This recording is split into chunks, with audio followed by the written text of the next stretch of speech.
since the day the wind brought you to me. Will you please marry me? Yes, but first I'm going to get well. Will you please wait for me? I will, even if it takes 100 years. We interrupt this program to bring you...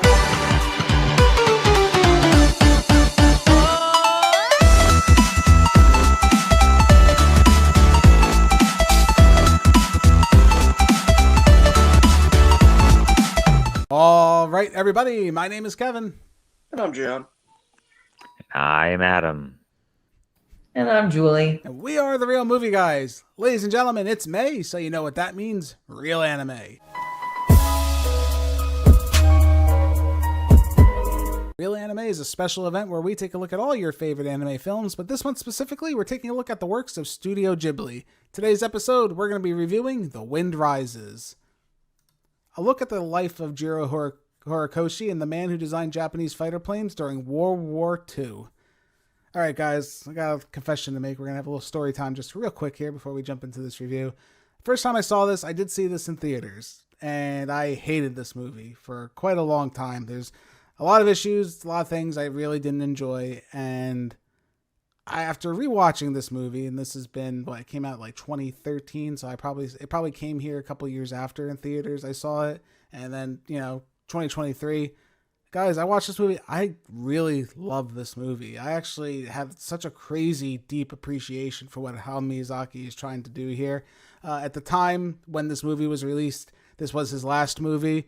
As of May of 2023, he has a new movie coming out in June of 2023. So obviously The Wind Rises wasn't his last movie, but god damn it, man. If this was his last movie, this was one hell of a swan song to go out on. The Wind Rises feels like a culmination of everything Miyazaki has done to date in all of his movies. There's definitely some weaknesses, which I think we're going to talk about, that I think Miyazaki has kind of incurred over his career, and they become even stronger on display in this movie. But The Wind Rises was definitely a surprise, and I can't wait to talk about it with you guys. I can't wait to see what you guys think. Adam, I'm going to start with you. What did you think on this one? So I too actually saw this in theaters. Okay. And I had a similar mindset. I was like, that movie was boring. Yeah. Nothing happened in it. But after watching it the second time around, I was like, okay, you know what? That was better. And that's weird that we both had that experience there. Yeah, I'm very it is very odd. because I really don't remember not liking this movie, going like, this is what I went to go see, a Miyazaki film in the theaters, and this is what I got. I had the same mind. I was like, oh, Studio Ghibli. I was like, oh, this is going to be a great movie. Yeah. Same mindset. And maybe it was because, I don't know if we were more aware of what we were going into, and maybe just reflecting on all these movies in a row maybe prepared us differently for the mindset to be in this movie. But it's a totally different experience, like you said. Yeah. I'm incredibly surprised by how I felt about this movie, and that's interesting. I'm glad to see that you felt the same way there. Mm-hmm. John, how about you? This is a different one for you compared to some of the other Miyazaki films we've watched to date. Yeah, well, Kevin unfortunately never took me to go see this film, so I didn't get to go see it in theaters like you guys. I know. Ugh. Oh, you feel sad about it, John? Gonna go cry. You know what? I got left out. I wasn't in the cool people's table. Okay. Well, considering every time I brought up the word anime, there was a gag reflex in his voice, so you get to understand why there wasn't an invite, maybe.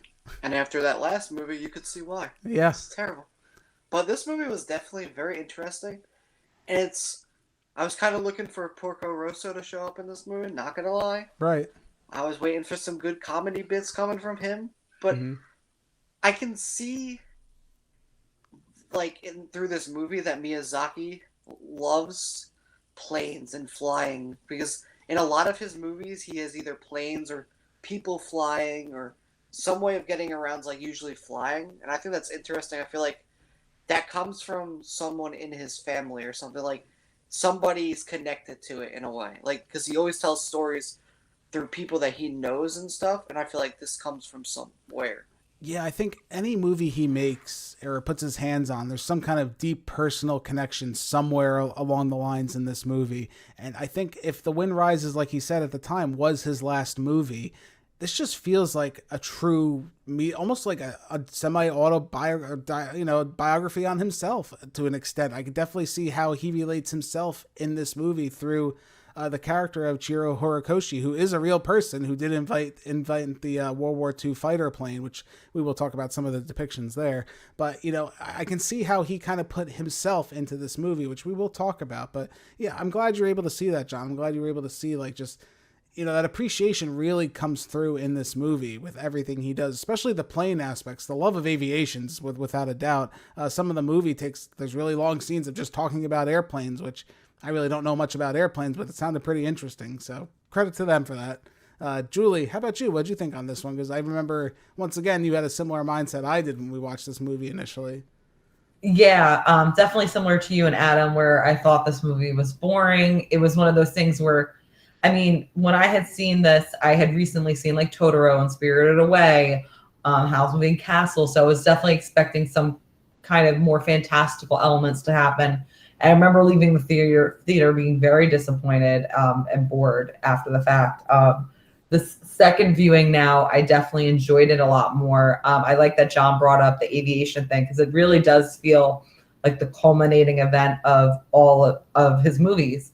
And there are some more fantastical elements. I guess, you know, I was too gruff with it the first time with the dream sequences. You know, I really did enjoy it. We'll go more into it, but, you know, some of the voice acting for me left a little bit to be desired. Oh, we're going to talk about the dub. I promise we're going to definitely talk about the dub with this movie, but let's go into some of the big things we'll start with. Again, I think the biggest thing really is just this is Miyazaki's deepest film, in my opinion, to date that he's created. The themes are astronomical in this movie. I mean, this is I think you could probably teach an entire like semester's worth of like class on just this movie with all the themes that are crammed in here. They're all interesting. They all warrant their own merits. We're not going to get through all of them. So I'm sorry if you're here for that kind of video, you're not going to get it here. We're just reviewing the film and we're just going to briefly talk about some of the stuff we liked. There's a lot here, you know, there is a lot. And I think that makes it even incredibly more interesting because if you look at Miyazaki's body of work up until The Wind Rises, this is a very brave departure, right? This is a biography, essentially. It's a fantasized biography, but a biography nonetheless of Jiro Horikoshi, who again invented the World War II fighter plane. He takes those elements and the theming that he uses about dreamers and people sharing dreams, and I think that's really fantastical. All those fantasy elements that we've seen throughout other Miyazaki works come through beautifully in those dream sequences, and they're not too overdone, they're not too insane and over the top, but they feel just right. And you could tell like Miyazaki is just heavily invested with the emotion he's trying to convey here, especially with some of the questions that are just like, they're very intriguing and they're very deep. And if I haven't said this already, this is not a kid's movie whatsoever. This is definitely the adults animated movie, and there should be no question as to who this is for because it's definitely for them. There's a lot of questions he has throughout the movie where Jiro is talking to Caproni, who's the father of aviation, and they have these discussions. One of them is about building the pyramids, which I think is very interesting, where he's like, would you rather live in a world where the pyramids were built or if they didn't exist? And, you know, at first Jiro is not sure how to answer that question, and then he answers, you know, I'd rather live in a world where they're built. Because this movie can be very a dangerous story to tell, especially in Japan, where I would say it's rather not flattering to some of Japanese history. They don't go too much into detail with a lot of the story, which is probably the correct move, and I don't think that's the main crux of the story. But I can see people being a little put off by some of the things that aren't talked about in this movie, because essentially the planes that he made for World War II were the ones that came and bombed Pearl Harbor and were used in the war. The machines he made, even though throughout this whole movie it's a celebration of dreams and building something, they're ultimately used for evil. And while Miyazaki doesn't, it's interesting that he kind of addresses it, but at the same time he kind of says that an artist can be separated from their work. And he truly does believe that. And especially in a time now where we've seen a lot of things with like cancel culture and, you know, people being blamed for things that were found out in the past about them. What do you guys think on the commentary here? I'm curious to see about like, because again, I think from my perspective, at least by watching this, Miyazaki is saying that the artist is separate from the work. Do you guys think that's true in this case, that Miyazaki makes a good case for that? Yeah, absolutely. I wish I had like the exact quote, but it's another conversation that he has with Caproni where he says, you know, we don't build our planes to carry bombs. You know, we build them for the artistry, for the beauty, and other people choose to use them for their own means, you know. And you even see that with Jiro throughout his life and his career. Even at the end of the movie, he goes, like, he finally accomplishes it. He makes his plane, and then he's talking to Caproni again. He goes, and not a single one of them came back, you know. So this is a life's work. This is something he perfected. And for it to be used in those means, you could see it hurts him. So I think there is that separation between the art and the artist, and intent as well. You know, when it comes to manufacturing, you know, planes or, you know, tools for war, you know, that wasn't his intent, but other people found another purpose for it. Yeah, I think, again, I think it's a fine line that he's walking here. And I'm glad that it can at least arise the discussion about these historical figures, because there's other things, you know, that they've talked about. The slave labor that were built for the Japanese plane isn't like really kind of talked about in this movie. I know people have had issue with it. There's some controversies, again, with the portrayal of this movie, but I think the message Miyazaki's telling is significantly more interesting. Wouldn't you say, Adam, that there's definitely a discussion is being had here? Oh, yeah, definitely. There's like, it's crazy how much more of just a beautiful art piece this movie is, and just kind of an explanation of, you know, all these other life events that were never touched upon in any other kind of, you know, anime or, you know, animated media ever before. Right. And it's just very detailed and very, again, the span of 40 years is covered within this entire movie about his whole entire life. And just the way he encompasses this story, I think is just incredibly interesting. The one thing I think that I really, really love about this movie is the main character, Jiro, is a very interesting character. I think he's probably the most depth-filled character we've seen in a Miyazaki film, maybe in an animated film in general. It's interesting how many sides of this character that are just really portrayed in this movie, where at first he's like a quiet, you know, but he's a quiet, ambitious person, but he's also, you know, at the same time, all he cares about is wanting to achieve his dream. And at times it's almost obsessive. And we see that throughout the movie. And Miyazaki presents that on kind of two fronts, where we see his wife has tuberculosis and he marries her regardless of the fact that she's actually sick. Like, he doesn't care. I just want to live in the moment and do what I have to do. You know, he has these dreams that he doesn't care about the kind of effects that they have along the way, because he wants to live in the present. He wants to live in that moment and succeed in his dreams, which I think, again, very clever, very, very deep storytelling, a lot more than I thought I was going to have here. John, what did you think of some of the layers of storytelling here? I thought they were all pretty interesting. I thought that this was one of those movies I felt like was well put together too. Definitely, the story in this, he took time to tell it, and I feel like you could see that throughout this whole movie, where each little detail that he put into this movie, even though there's some things like left out in the way, but you could still understand what was going on.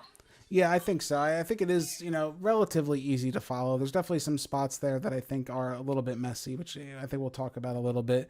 Another thing that I think, and this is kind of what I was talking about in some of our past reviews, you know, we've seen very heavy-handed Miyazaki themes in this movie, and I think this movie's no different that way. I think we can agree to some extent on that. I do like his portrayal of war, though. It feels not glamorized, but honest. In this movie, there's a very honest feeling in everything that's happening in this movie. You know, he even through like the dream sequences where he sees, like, he creates these planes and you just see destruction below behind them. When there's the great earthquake, which is the actual event that happens in this movie, we see like a realistic take of what the earthquake would have been like, and him just helping people. And I like his takes in this movie. I think they're incredibly interesting. Julie, you brought up something interesting. Did you want to talk a little bit about the sound design in this movie? Because I thought that was one of the more interesting takes. I don't even feel like I noticed it the first time I watched this movie.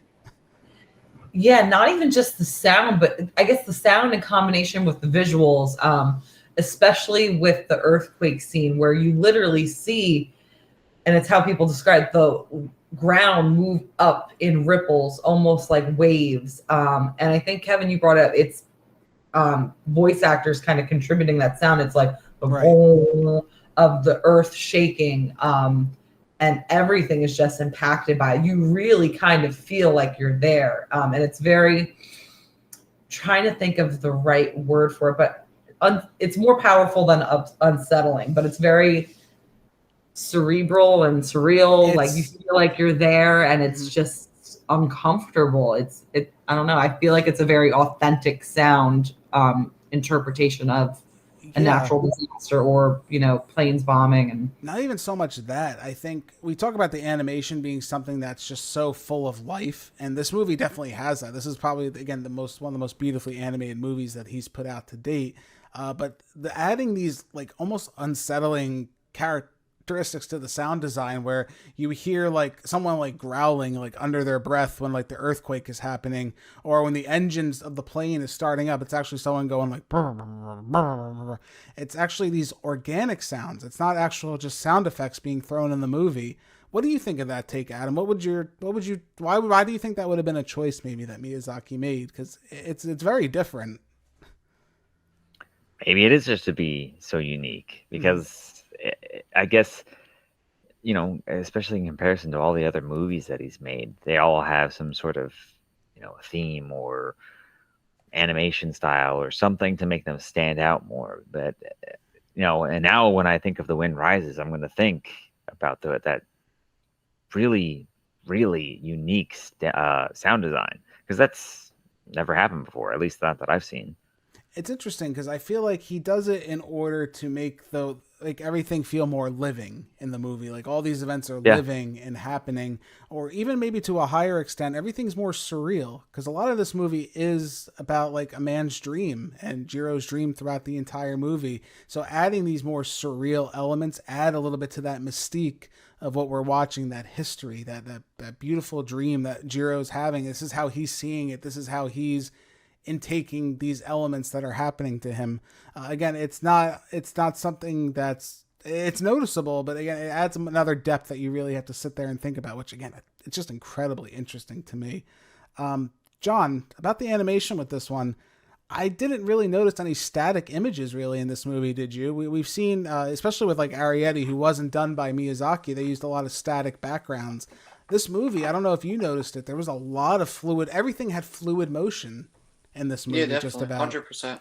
And the wild part is it's hand drawn. That's wild to me.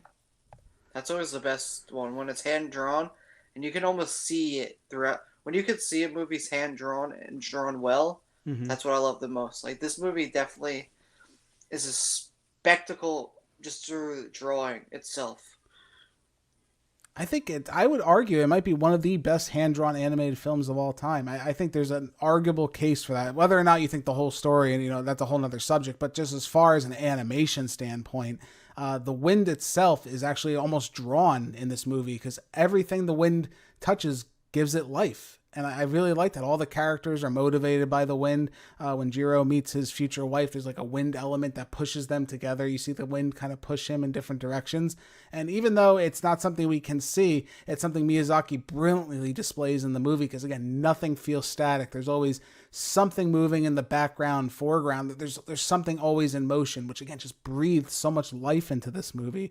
I can't tell you how extremely interesting that is. I really do like that.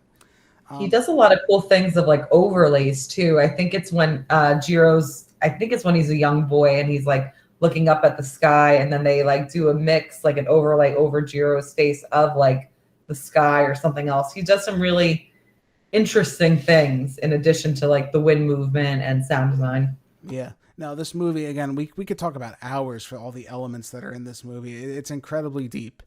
That all being said, I'd be a liar if I didn't say there were a couple things I wanted to talk about as far as some issues with this movie, because again, you could be almost perfect, but there's some things.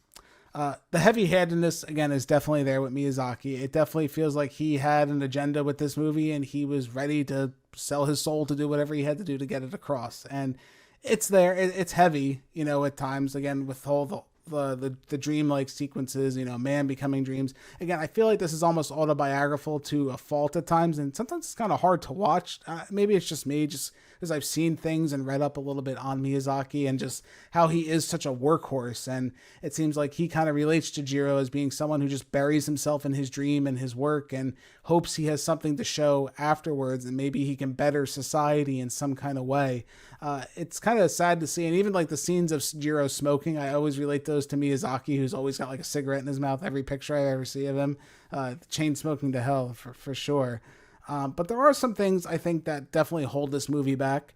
Again, 40 years is a long time to convey in a movie that is just about, I want to say it's only a little over 2 hours. And by a little over 2 hours, I mean like 5 minutes over 2 hours. That's probably the credits. So 2-hour movie, you got 40 years to tell. It moves breakneck paced at times. And then at times it moves at a snail's pace. Miyazaki, throughout his entire career, he may have learned a lot of things, but he still has not learned how to pace out a movie correctly, I think. This movie definitely has times where I think he spends way too long on a subject. We brought up the subject of like the planes and the building of the planes. Sure, that's incredibly interesting, but at the same time, maybe the love story that they were trying to tell, that felt maybe the weakest link of the movie. Did anybody else feel that way as far as what they were trying to do here? I'm torn because there were elements that I thought, oh, this is really, I mean, overall, it's definitely the weakest part, but there is one scene that got me a little bit more when he finds out that she's taken a little bit of a turn for the worse, and he rushes, he gets on a train, he goes right there, and he literally like runs into her arms and just says, I love you. Like that was like, oh, that's beautiful. The rest of it really fell flat. And this is going to be a sidetrack, and I know that'll lead to other things. And for me personally, it's because of Joseph Gordon-Levitt's performance. Yeah, we're going to talk about some of the dubbing for sure. I'll just leave that there for now. Yeah, we'll leave it. We'll put a pin in that one. I promise we'll circle back to that. Yeah, there's definitely something to be desired there. But yeah, Nahoko, I really like her character a lot, and I think that's not a true thing that happened, by the way. His wife did not have tuberculosis.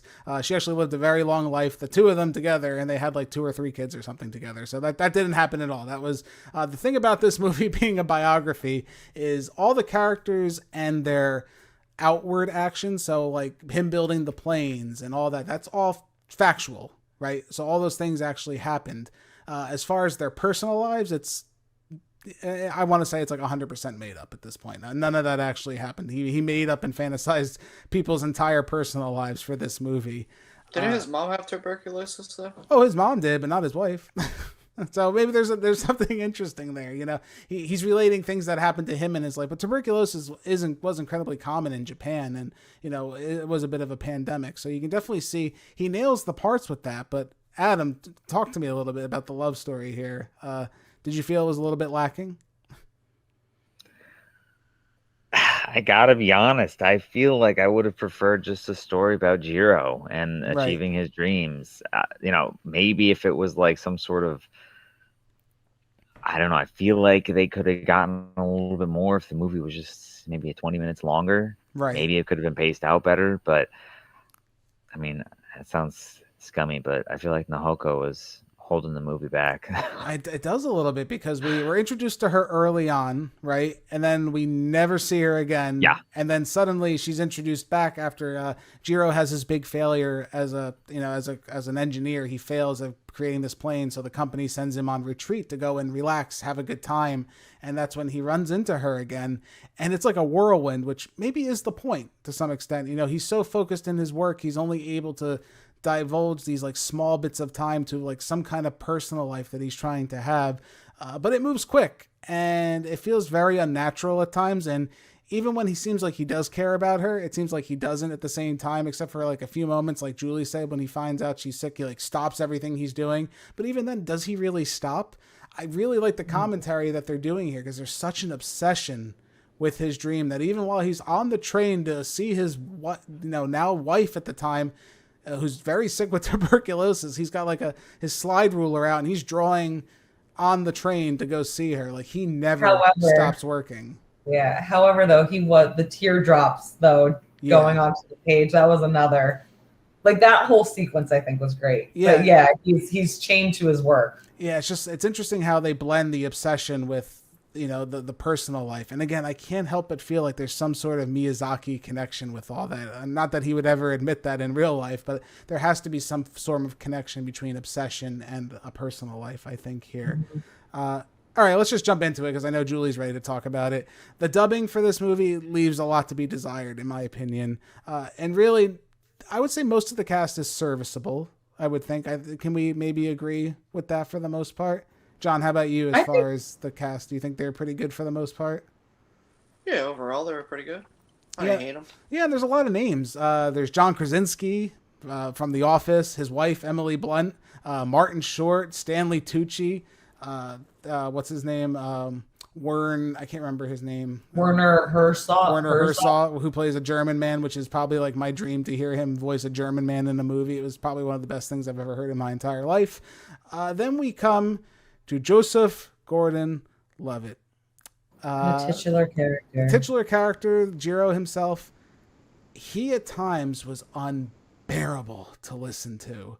I'm going to go around and I want to talk to you guys. Adam, what do you think? Did you notice it was a little off-putting at times?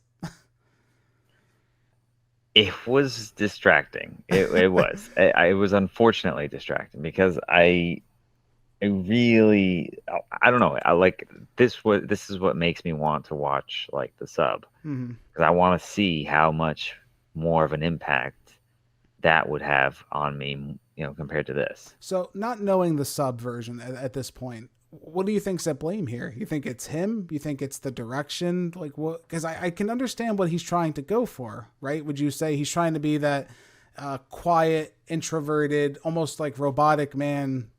Kind of, the way he speaks, it's very calculated, very disconnected, but I feel like the performance just doesn't have the right inflections when it's supposed to at all for me. I don't know. I want to say it's direction, but I'm thinking maybe it's him. Yeah. Because I'm trying to think of like just how he is in other movies and stuff like that. And like, that's just how he is. Yeah, but I don't think he's like terrible necessarily in other movies. No. And he's had like animated experience where I've seen because him do well. It works for those movies. Right. So maybe with it's this one, I don't think it worked. It felt like he was just reading the lines at times. Yeah. It really did. And maybe that was his direction, again, to be cold and disconnected by just like monotonely reading everything I'm saying. But it doesn't work. It's the direction. But it doesn't work. And as someone who's doing this, you kind of got to realize like, hey guys, maybe we should, I can give a little, you can still be monotone and give a little bit of inflection in your lines. I think it makes those moments stand out even more when you see a character who is so monotone and obsessive like that, to see them kind of come out of their shell even for a slight second, you'll notice it right away. I didn't get any of that with his performance. No, not at all. No. Julie, I know you're chomping at the bit over there. Yeah, I mean, even just with like, I could see him just being, like a reserved character. I understand that from a character perspective. But again, the whole point of this movie is his passion and love for airplanes. And even like, I'm just trying to think of scenes like when he's looking at the mackerel bone and making the connection, like he should have like a little bit of excitement and animation in his voice. Like, oh, wouldn't this be a great design for a play? Like, but it's the same monotone level for every delivery. And it was downright, he made the lines boring. Not that the movie was boring, but at times it felt boring due to his performance. And you were definitely, when we were watching, you're trying to play devil's advocate, and then there would be like times you're like, well, no, he's supposed to be excited. I'm like, yes, he is. Yeah. It was, and the rest of the cast, I would say they're serviceable, maybe even more so than that. Like, I think that they played their characters appropriately. I know at one point you suggested maybe John Krasinski would have been better in the lead, but I think he was good as the friend, that kind of gruff, everyman voice. Martin Short, I thought, did a great job because he can be annoying at times, but he was just the right amount. Like everybody else, I feel like delivered what they were supposed to, except for him. So I can't chalk it up to direction. I think it's JGL as a voice actor. Yeah, and I think that's a big problem because that's your main protagonist in your movie. He's carrying the most lines and he's carrying the heart of everything that's happening. Right. There's one scene in particular I remember where he was out in the rain after there was like the first failure with what they engineered, and he's talking to Kurokawa, played by Martin Short, and he's telling him like, don't worry, next time we're going to rebuild it even better and we're going to succeed and do great. that was a time where I think for the character Jiro, his obsession, that's when he should be the most excited, when he's like saying something related to his passion and his dream.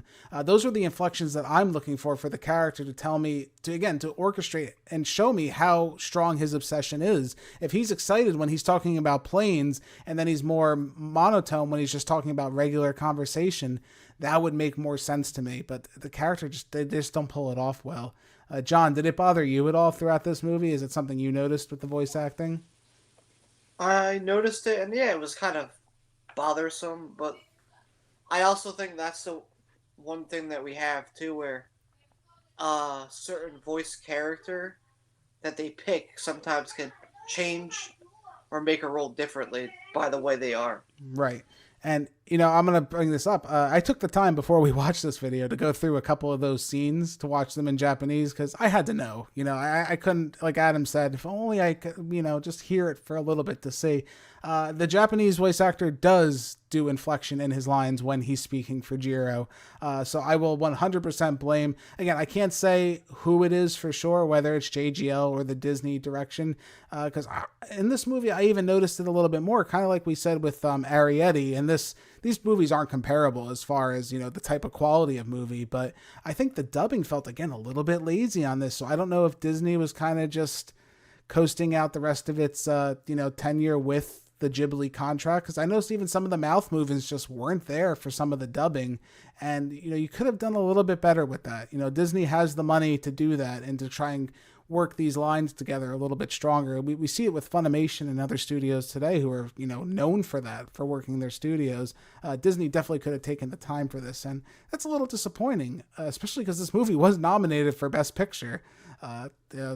Rightfully so. It didn't win that year for Best Animated Picture, but strong contender nonetheless. I do think this movie is fantastic for that. Last thing we'll just talk about, it just feels long, right? I think we can just all kind of say it does feel long as a movie, and it is the pacing. Like we said before, 40 years is a very long time, and just, again, at over 2 hours, you're going to feel the pacing, and I think maybe that's this movie's biggest enemy.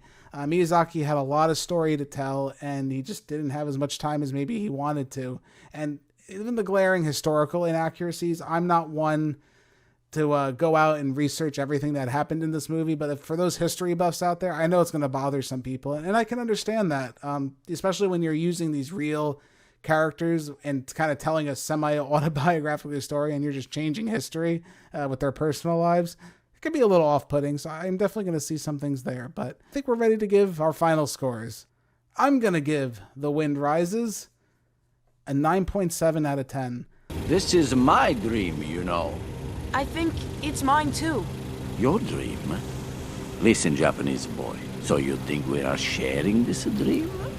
I hope so. You are Count Caproni, aren't you? I've been reading all about you. Interesting. Yes, this is a dream. This world's a dream. Welcome to my kingdom. I'm honored. I had a really, really, really good time with this movie, which again is polar opposite to how I felt about this movie when I first watched it. It's up there with, I think, one of my favorite Ghibli movies just for how this story is told and how personal it feels. I could watch this over and over again, get different themes, get different things I'm looking for personally as a viewer. Younger viewers aren't going to have a good time with this movie. This is a great history class movie. If you want to throw something on, I think there is something there to be fun and have a good time examining, even from just like a theatrical standpoint as well. I think there's a lot there. It's a little long. It's a little dull at times for sure. It definitely outstays its welcome with the love story injection there. Just doesn't seem organic to the story that he was trying to tell. It feels like Miyazaki wanted to add another more interesting element to make this movie just that more compelling, which I don't think it really needed. I think this movie really is fantastic. I will make the recommendation, though. This is, in my opinion, this isn't an American audience type of movie. And what I mean by that is, I think if you're going to watch this movie and to do it justice, you got to watch the subtitles. Just from the small snippets that I actually went through back and kind of watched through this movie, I would rewatch this subtitled 100%. I think it's more true to the story. There might be a disconnect with like the history.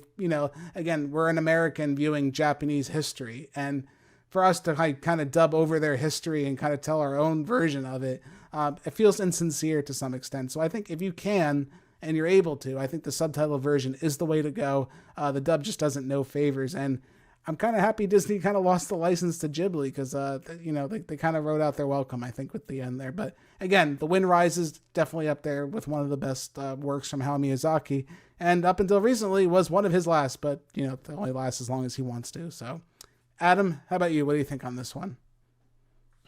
I'm going to give The Wind Rises a 9.1. Jiro, be straight with me. Do you think the strut fitting failed? No. I think the problem here is much deeper and more complicated than we thought.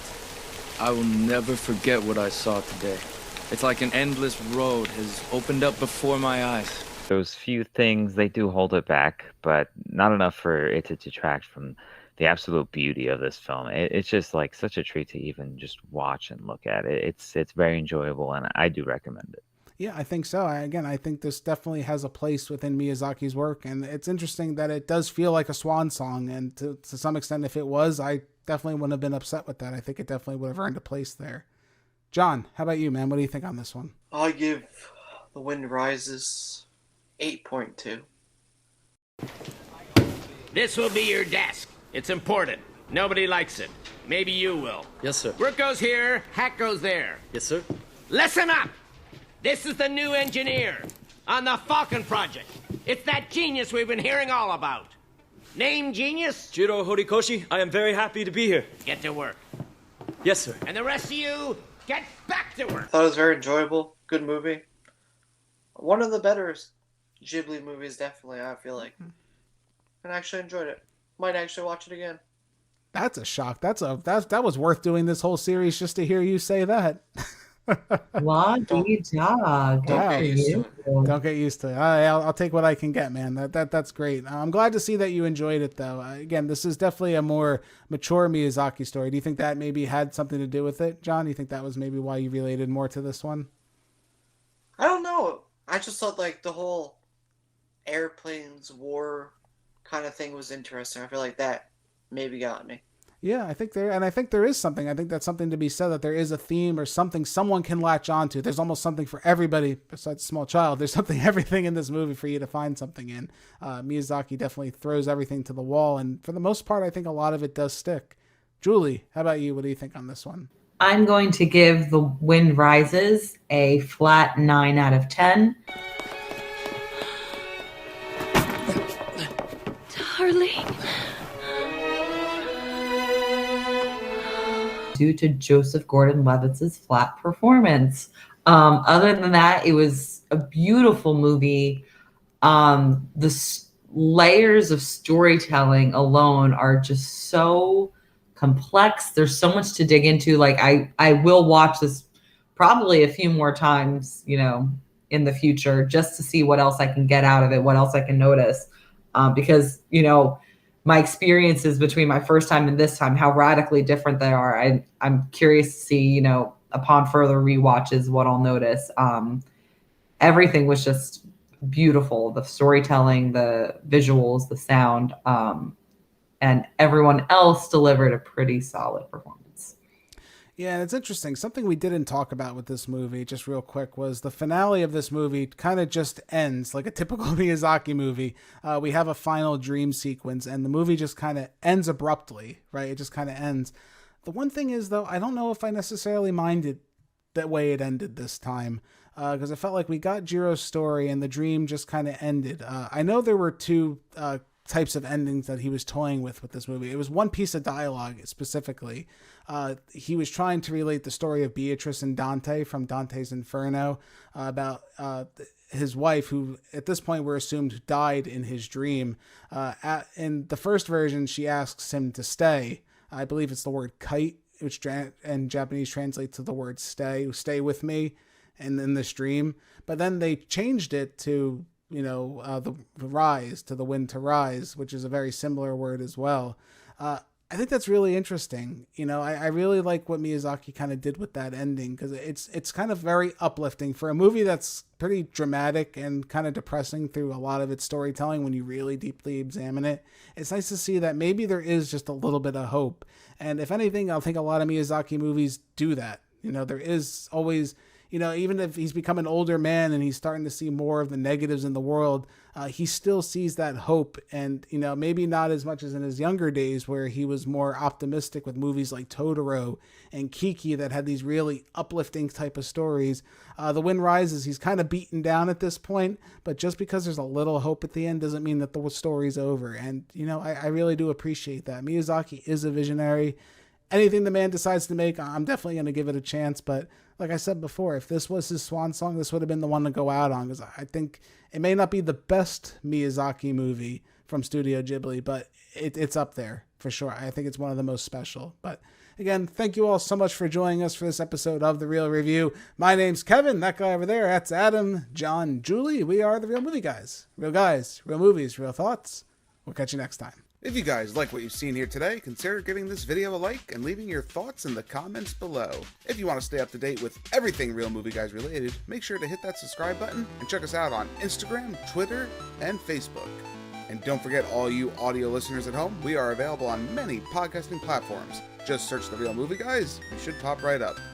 Thank you again all so much for joining us on this episode of The Real Review. We are The Real Movie Guys.